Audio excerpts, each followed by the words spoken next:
Hello, everyone. I'm George from Ireland. Well, welcome back to my channel. This is about the United Kingdom's recent decision to seize Russian assets that were frozen in the United Kingdom and use them to aid Ukraine's war effort. So Keir Starmer made that announcement yesterday on a Saturday. Sir Keir is on a business promoting trip to India at the moment.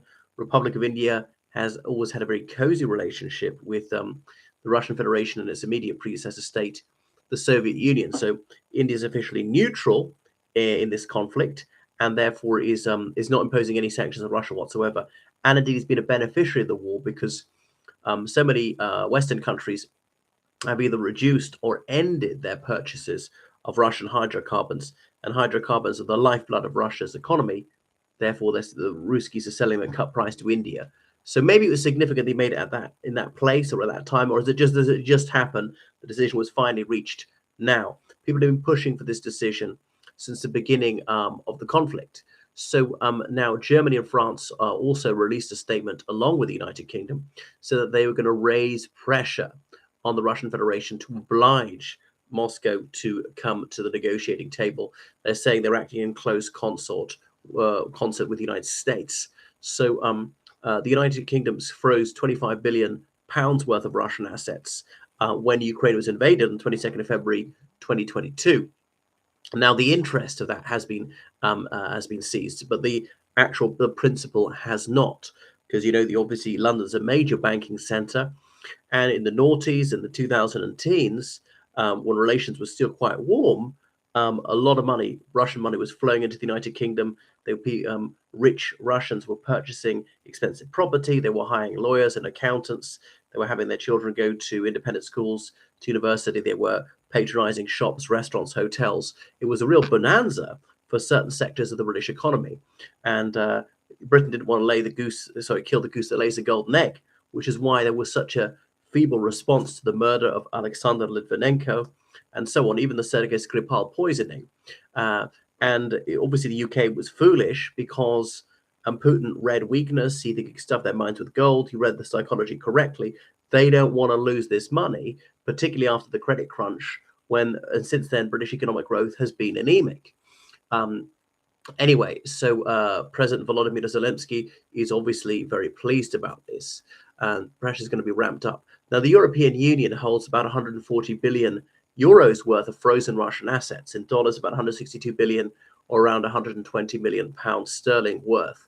So President Donald J. Trump has said that the G7 countries ought to seize all these frozen Russian assets, even though the United States hasn't done so itself. Now, this is a sea change from Donald Trump, who was always soft peddling criticism of Russia, who was clearly fond of Putin, admired Putin, outspokenly praising him, saying, well, he is at least in charge of his country, unlike Obama. What, as in oppression, rigging elections, murdering journalists, committing genocide in Chechnya? That's controlling your country. That's a role model you want to follow. All very, very troubling. And the use of frank torture and so on.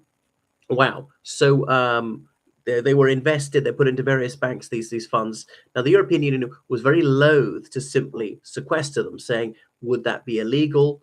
And I argue that it would. Okay, I'm not a lawyer, but there's some lawyers who say that it is, and there are precedents on this one, and say, well, Russia is a rogue state, it's broken international law willy-nilly, obviously international terrorism, the murder of foreign citizens, even on foreign soil, as well as invading a foreign state, as well as claiming the sovereign territory of Ukraine as part of Russia. That's a violation of international law, in violation of the will of the United Nations.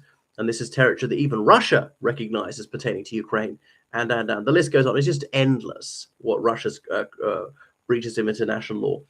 On the other hand, does that really absolve other countries if they're breaking international law by seizing these assets? So people say it's a breach of sovereign immunity.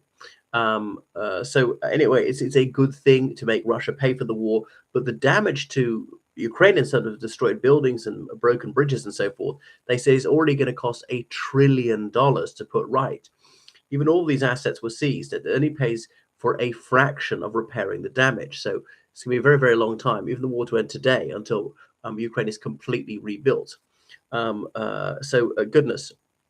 So the European Union, one of the ideas was to simply use as collateral for a loan to Ukraine. So lend the money, and if any reason Ukraine couldn't repay it, they could then seize the assets, which hopefully will never come to that.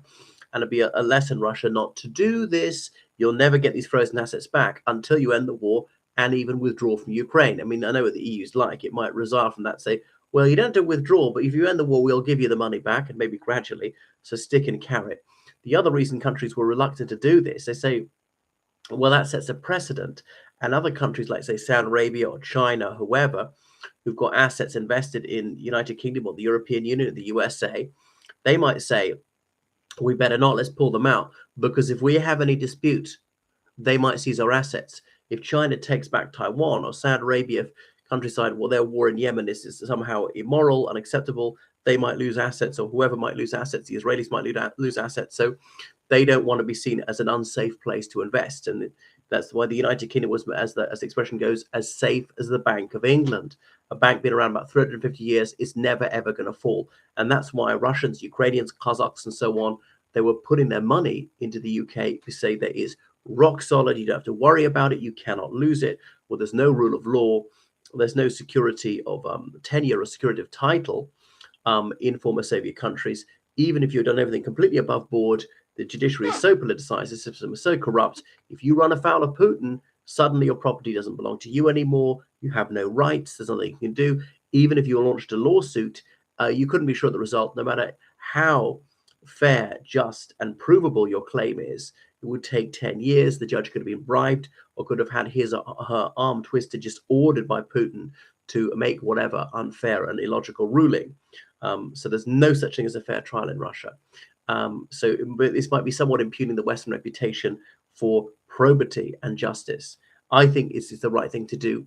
And then it's going to be easier to arm Ukraine to defend itself and Russia not come further west, because the conflict's gone very badly for Russia. I've been recently gained only 3,000 square kilometers, according to them, this summer.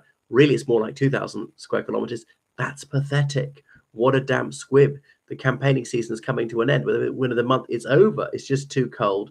It's just too muddy. And obviously there's fighting every month of the year, but they never make major progress in midwinter. So this has been their slowest progress of all. 2022, they seized quite a lot right at the beginning, more on the first day than the whole of 2025. Even the summer of 2023, okay, Ukraine counterattacked fairly ineffective, but Russia had some gains in 2023, more than this year. 2024, again, Russia had some gains, again, more than this year. So if anything, they're slowing down and the cost is going up. So sanctions there enfeebling Russia. They're gradually bankrupting Russia. I mean, it's going to be several more years at this rate before Russia's completely bankrupt, but it's raised costs. It's yet another proof that this war is not worth it. It's a failure, irresolution on the part of Western countries. That is what Putin is relying upon. And this shows that Western countries have some backbone. Right, my view on Catherine Connolly, what I've mentioned in previous videos about the candidates. Well, thank you so much for watching my videos. Make sure you subscribe on Patreon and PayPal. So, Slava Ukraina, Geroim Slava.